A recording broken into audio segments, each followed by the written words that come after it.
Hey, what's up everyone? It's Jonathan Crane from Alcatraz. This is a video response to the article that the Typist wrote in the Gauntlet, which is the U of C's paper. So the reason why I decided to make a video response for this is essentially just because I wanted people to look at me for 10 minutes to validate what he was saying here. No, just kidding. No, the reason why I decided to make a video response is because I think that I'm essentially probably the poster child of one of the groups that the Typist is talking about in this article. In this article, essentially it's basically about, I guess, the newer kids that are coming into DJing now, the newer kids that are coming in through advances in technology. Obviously Tractor, Serato controllers, Ableton, even iPads and iPod Touches, the technologies that are allowing new kids to come in. And with me, I started a year ago, started on the Newmark controller, which I still use. I currently use AutoSync. Hopefully I won't be using it all the time, but now I'm still on the AutoSync there. And I do all my music lurking through iTunes and YouTube. So I'm essentially the poster child of this movement, and that's why I think I can probably give some insights here, maybe discuss some things that the Typists perhaps miss, or maybe explore some things. So let's get right into it. So the first paragraph that I want to talk about here, I got my notes that I highlighted and wrote stuff on. First paragraph that I want to talk about here is the third one from the end. The one that starts out with, "It isn't necessarily the fault of the young computer kids." So in this paragraph, the Typist says that part of the reason of the influx of younger kids coming in addition to, I guess, the ease of DJing now, thanks to controllers and other technology, is that part of it is capitalism in tandem with this "look at me" sentiment that's really risen probably in the past 10 years thanks to social media. And he goes on to say that this "look at me" tendency is causing us to abandon our what was around before, which was the spiritual need to create and connect. So essentially now it's becoming more of a commodity. It's becoming more of a status symbol. This is the stuff that he's saying. It's kind of becoming more of a status symbol. And what it was before, the original vision, is kind of getting lost in that. And I would definitely agree with that to a certain extent here. I think that what we're seeing in DJing is also something that we're seeing in photography, especially when the Canon Rebel came out sometime in the last decade. A lot of people were accusing a lot of the new kids coming in of just wanting to look statusy or wanting to look trendy. And definitely there's some of that involved in DJing as well. But I think fundamentally the reason why a lot of new kids are probably starting to get into DJing now is because we live in a culture that I think really just likes sharing. A couple weeks ago I read an article on IGN about SOPA. And IGN was actually opposed to SOPA for that very reason. That we live in a culture that likes sharing things, especially music, and something like SOPA would kind of hinder our ability to essentially be human. It would hinder our ability to share. And I know, like, the reason why I got into DJing, just to go a bit into the back history, back in like 2005 I used to bring my iPod to hardcore shows. And in between sets, I would ask the sound guy to plug my iPod in. And using my iPod, I would play music like Buena Vista Social Club and Farside and Blackalicious. And this was essentially just because I wanted to play my music on the sound system and kind of share with people. It didn't really have anything to do with people looking at me. No one even paid attention to me, actually.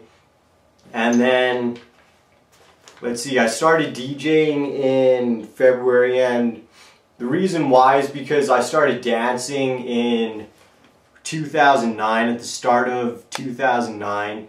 And when I started dancing, that's when I really started lurking electronic music pretty hard. And then I started posting links on Facebook to the point where people were deleting me because they were saying that I was causing their phone to explode from all the links that I was sharing.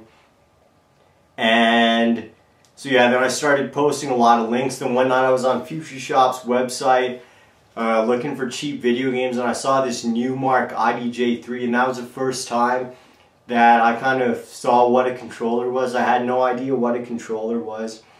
So I got into DJing because I figured like now I could play my music in front of people and share it with people without having dead space in between each song, without having to play each song through.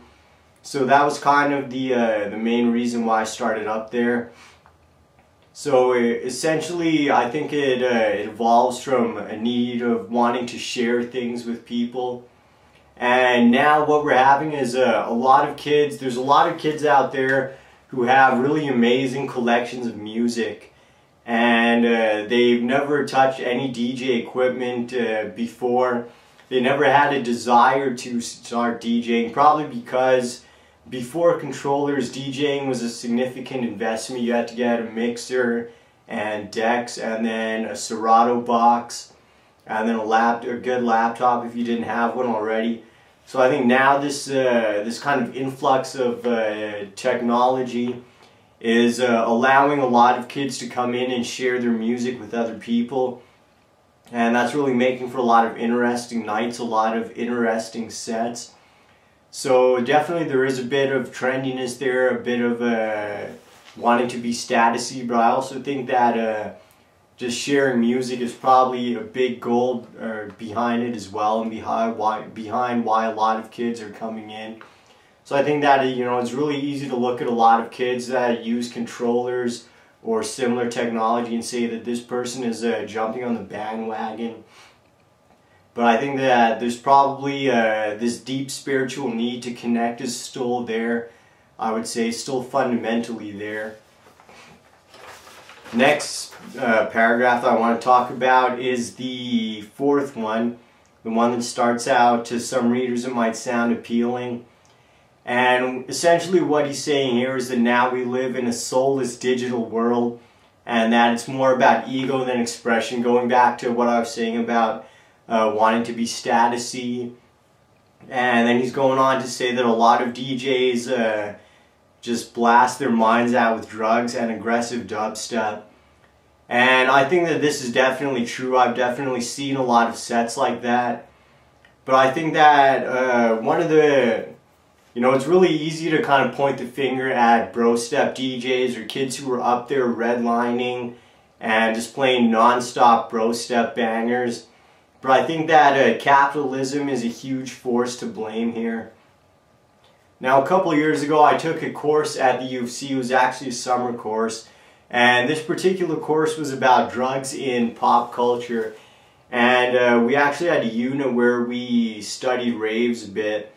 And our class was thankfully enough to have an individual in it who I think was in his 30s. And this particular individual was a member of the Calgary rave scene back in the early 90s. He was actually going to raves before the whole candy thing started, with the neon suspenders and the pants that are like this wide or whatever else those kids wear. And he was saying that back then there was some raves where the DJ wasn't even in the room. The DJ was like in a separate room. And when the DJ was in the room, no one really paid attention to it, because at that point raves were kind of like a manifestation. It was something that was being created by the DJ as well as all the people that were in attendance. And the Typist also talks about this in one of the paragraphs, or actually this paragraph earlier on. He's talking about what it was like in the 80s and 90s. But then I think that capitalism took over, and to make money off of that whole rave culture, first they had to start kind of hailing the DJ as a superstar or as a rock star. They had to turn the whole idea of a rave into essentially a rock concert, with the DJ being someone like Mick Jagger or someone who's the focal point of the party, as opposed to being just someone who adds to the party or who helps create the party. And I think that now this kind of capitalism in the electronic music is definitely bigger than ever. You got like David Guetta coming out, deadmau5 obviously, and then Tractor is pushing, like, you know, you go on YouTube, you see ads for the Tractor Control S4 and the Newmark NS6 or 7, whichever one that is. And they're basically trying to sell the idea that the Typist is talking about here. This idea that now anyone can become a superstar, anyone can essentially become a David Guetta with just a $300 or $400 purchase. And I think again it's really easy to point the finger at bro step DJs or a lot of younger kids and say that they're not really paying attention to crowd psychology, or they're not really paying attention to trying to take people on a journey. But I think the reality is that unfortunately there's a demand for that.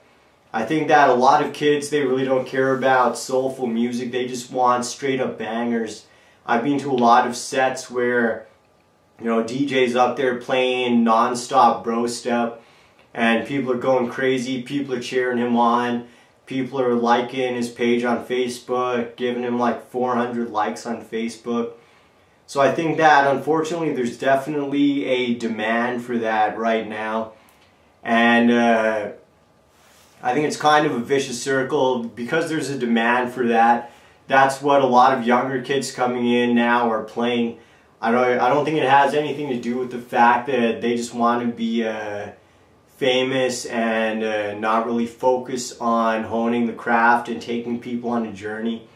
I think part of it is the fact that a lot of younger kids coming in, because there's so much hype now around like Chase and Status and Flux Pavilion. That's what a lot of younger kids are associating with this culture. And I think a lot of younger kids, they've never even heard of something like Fabric Live, or they've never checked out those Fabric Live mixes. You know, they're just coming in now because of you know, the music that's marketed, and the stuff that's marketed is a lot of that aggressive dubstep. So they come in wanting to play that, wanting to share that with people, and then the companies like Tractor, they try to market on that. So it's like a whole circle.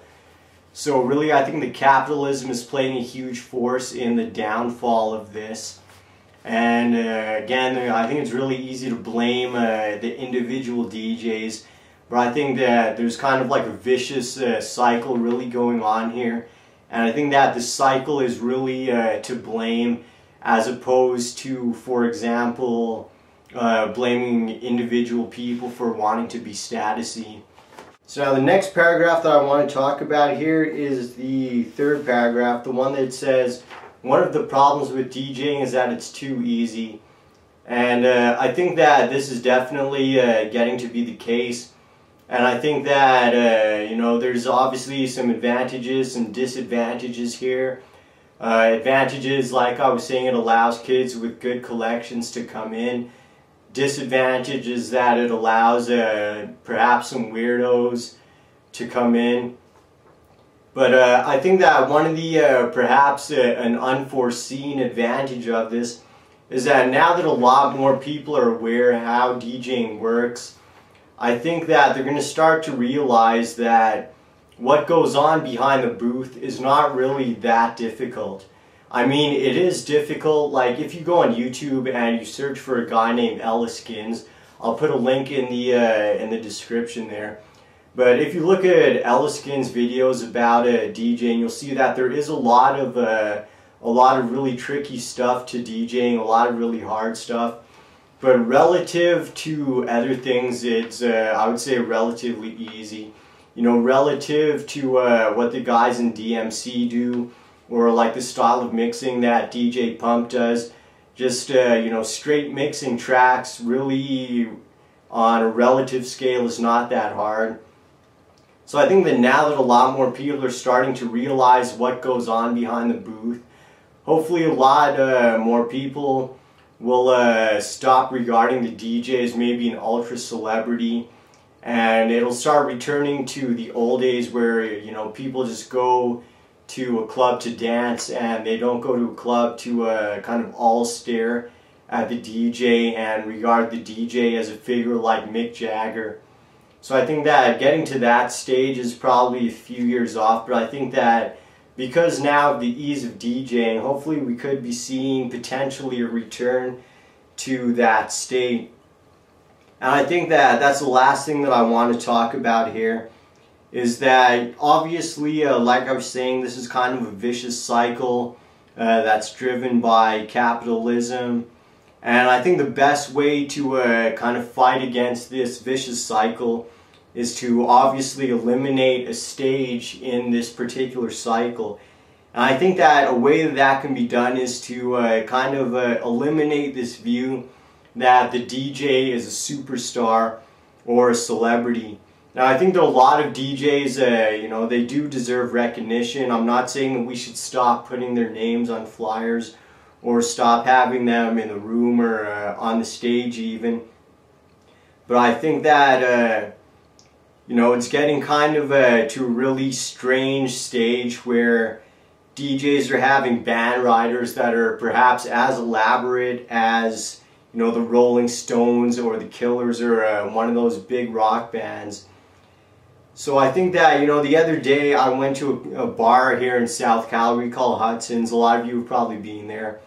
And I mean, this bar is like Bridge and Tunnel Central.